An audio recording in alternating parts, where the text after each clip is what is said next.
Bonjour et bienvenue dans cette troisième partie où nous allons mettre en place la fonction de recherche de notre formulaire. C'est-à-dire que nous allons remplir le first name, last name de notre formulaire et en appuyant donc sur le bouton search ici, qu'est-ce qui va se passer? On va aller tout simplement dans notre base de données, on va rechercher donc le prénom et le nom remplis du formulaire dans notre base de données. Si on en a trouvé un, tout simplement on va récupérer les informations et on va les faire afficher donc dans notre formulaire. Voilà ce que nous allons faire dans cette partie. Allez, c'est parti!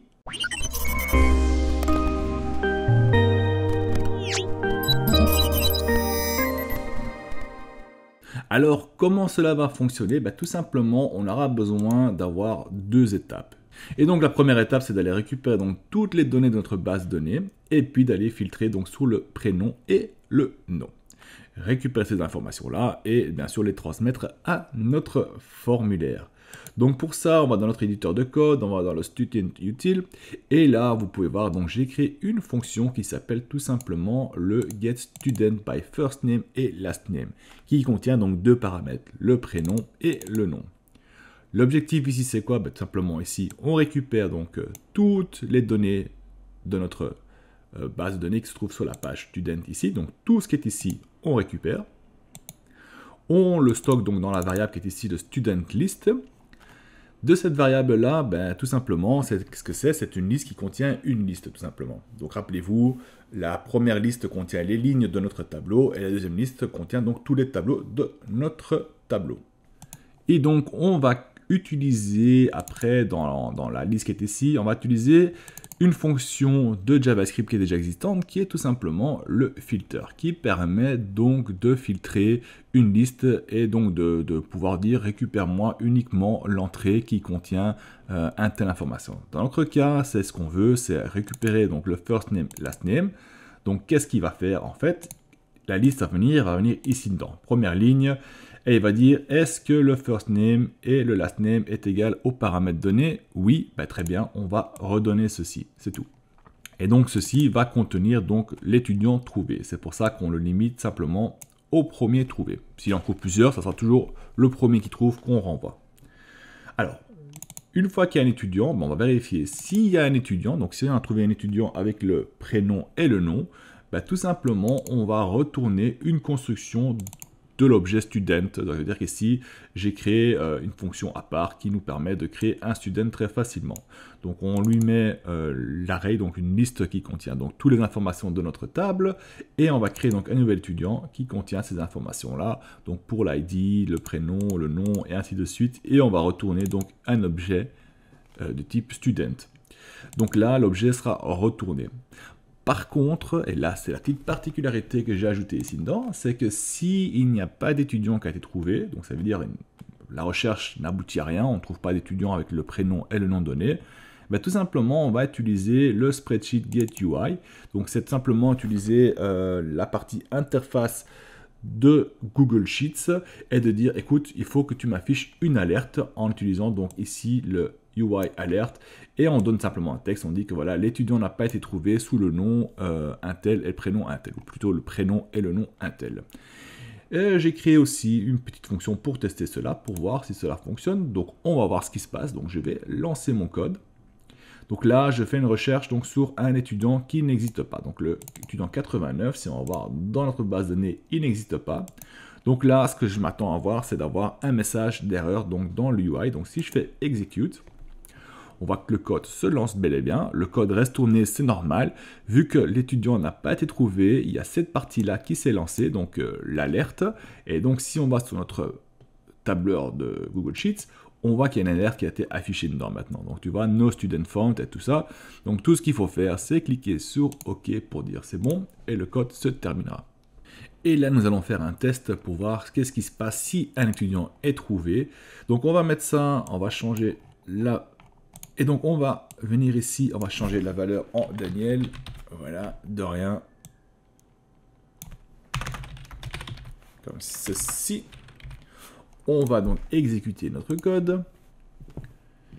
Et normalement ici, on va devoir avoir toutes les informations du student Daniel Dorian. Donc là, on voit, on récupère l'ID, le prénom, le nom, on récupère la date de naissance, la rue, tout, on récupère tout en fait de l'étudiant. Donc voilà à quoi sert la logique qui a été mise en place ici dedans, qui est plutôt très simple, je trouve, et pas trop compliqué. Désormais, nous allons voir comment on peut donc appliquer cette logique-là au bouton de recherche donc sur notre page du formulaire. Pour ça, on va aller dans notre forme utile, où on a placé toute la logique de notre formulaire dedans. Et ici, tout ce que j'ai fait, j'ai ajouté encore un nouveau champ nommé qui est tout simplement le range by name, donc l'ID.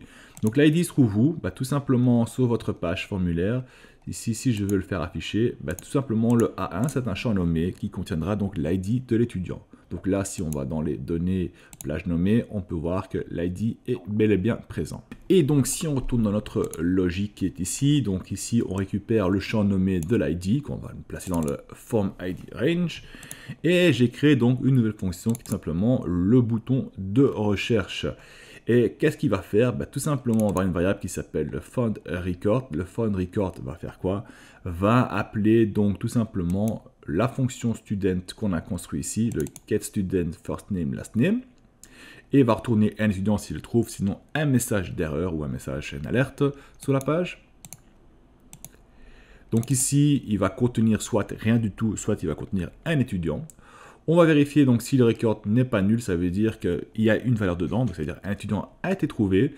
Tout simplement, ici, on va placer les informations de l'étudiant, donc pas oublier, donc le found record, c'est un objet du type student, donc il va récupérer l'ID, il va dire, ok, dans le champ nommé form ID, champ nommé ID, tu vas placer l'ID, dans le champ nommé name, tu places toutes les informations qu'il faut. Et donc, si on lance une recherche, donc si ici je mets dedans, je mets Daniel Dorian, je lance ma recherche, on va voir qu'il va donc remplir toutes les informations pour nous. Donc on a bien la date de naissance, la rue, le code postal, la ville, le pays et notre numéro d'identification, bien sûr, très important. Alors voilà. Encore une petite chose, si on ne trouve pas l'étudiant, donc je mets Daniel 2. Je mets Daniel 2, je fais une recherche sur Daniel 2.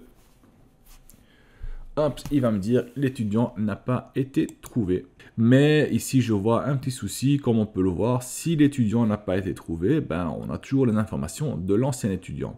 Et ça, on va essayer de supprimer. Donc, on va créer quelque chose en plus qui nous permet donc de vider les champs avant chaque recherche. Donc, au moment qu'on va cliquer sur le bouton recherche, on va mettre une logique en place qui va vider donc tous les... Donc là aussi, je vais récupérer le bout de code que j'avais déjà. Je vais le mettre juste ici, qui est tout simplement donc le clear form qu'on va nommer comme ça. Tout ce qu'il va faire, c'est récupérer donc toutes nos informations, donc tous les champs nommés qui sont ici, et on va les mettre à nul, tout simplement. C'est tout ce qu'il va faire.